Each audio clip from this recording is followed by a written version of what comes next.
Hi friends, good morning. Myself Mr. V.R. Sanaf, lecturer of Mechanical Department, KKWAK Polytechnic Nasik. Today we are going to discuss about non-conventional machining processes. Especially we are going to learn about ultrasonic machining. So in ultrasonic machining, when the electrons are focused and concentrated on a small spot on the metal, the kinetic energy of the electrons is converted into the heat energy and which is sufficient to melt the workpiece. When this technique is used on the metal, then it's called as electron beam machining.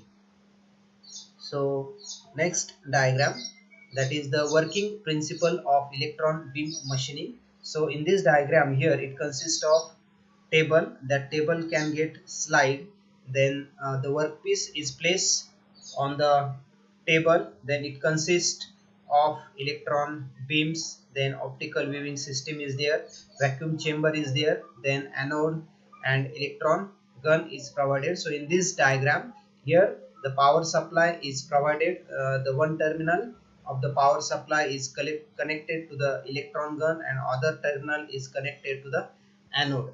So when high velocity beam of electron is focused on a workpiece, the electrons strikes on the workpiece and their kinetic energy is converted into the heat energy. That is the working principle. This heat results in removal of material from the workpiece by vaporization and melting. So this is the working principle. So next diagram. So this is the setup diagram of electron beam machining. So this diagram consists of number of components. So electron gun is there, then magnetic lens, then it consists of magnetic deflection coil, movable table, then monitoring instrument is there, and vacuum chamber. So first a component, that is the electron gun. So electron gun consists of a cathode, a grid cuff, and anode is there. A cathode is a tungsten filament which is heated by a low voltage current. A grid cuff is negatively biased with respect to the filament. An anode is in the form of a ring. It is kept at a ground potential. When the cathode is heated, it emits electrons by thermonic emission.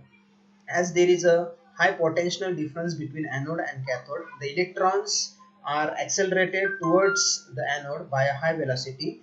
The accelerating voltage is about 50 to 200 kilovolt. The grid helps in narrowing the beam. The next component, that is the magnetic lens. A magnetic lens further converges the beam into a narrow spot on the workpiece. Then another component, a magnetic deflection coil is there. A magnetic deflection coil is used to deflect the beam further either onto a different spots on the workpiece or for moving it along a contour. Then another component, that is the movable table is there. A table which is used to mount the workpiece is kept in the vacuum chamber. The table is numerically controlled to move under the beam.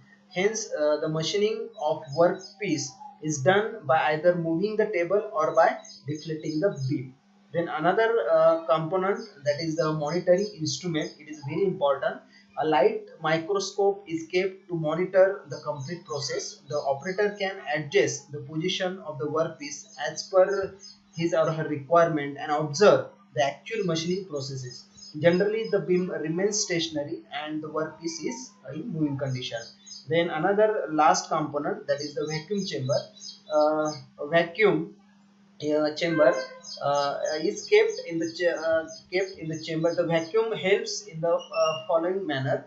The beam retains its narrow configuration over a long distance. The electrons do not lose energy by collision with air molecules, and the electrons emitted from the gun maintain their high velocity until they strike the workpiece.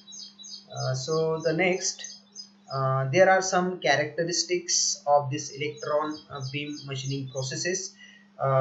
So there are two columns. One is the accelerating voltage and another shows the some numericals of the kilovolt. So the beam current is there, which will be near about 100 to 1000 microampere. Then electron velocity is 1.6 into 10 raised to 8 meter per second. Then power density is there, it may be near about 6500 billion. Then medium is the vacuum. So workpiece material, we can any type or all types of material we can machine. Then depth of cut, it is up to the 6.5 mm. Then material removal rate is up to 40 mm square per second. Then specific power consumption is 0.5 to 50 kilowatt. Then there are two controlling parameters, that is the beam current is there, and another parameter, that is the spot diameter is there. So the beam current depends on the grid voltage, and if the grid voltage is more negative with respect to the cathode, then the more it restricts the emission of electrons. Then spot diameter, or we can say the beam diameter. The beam diameter or spot diameter depends on the beam current, the accelerating voltage, and the magnetic length and distance between the gun and the workpiece. Then there are some advantages of this electron beam machining. It is an excellent process for micro finishing. Then very small holes can be machined in any type of material to high accuracy. Holes of different sizes and shapes can be machined. Then there is no mechanical contact between the tool and workpiece. So this process is very faster or quicker. Harder material can also be machined at a faster rate than the conventional machining processes. Then another advantage, that is electrical conductor material can be machined. Then the physical and metallurgical damage to the workpiece is very less. This process can be easily automated. Extremely close tolerances are obtained. Then brittle and fragile material can be machined. Then there are some disadvantages. So the first, the metal removal rate is very slow. The cost of equipment is very high. It is not suitable for large workpieces. Then high skilled operator are required to operate this machine. High specific energy consumption is there. Then a little taper produced on holes. Vacuum requirements limit the size of workpiece. Then it is applicable only for thin materials. At the spot where the electron beams strike the material, a small amount of recasting and metal splash can occur on the surface. It has to be removed afterward by abrasive cleaning. It is not suitable for producing perfectly cylindrical deep holes. Then there are some applications. So it is mainly used for micro machining operations on thin material. This operation include drilling, then perforating, slotting, and scribing. Then second, drilling of holes in pressure differential devices using nuclear reactors, aircraft engine, then etc. Then it is used for removing small broken taps from holes.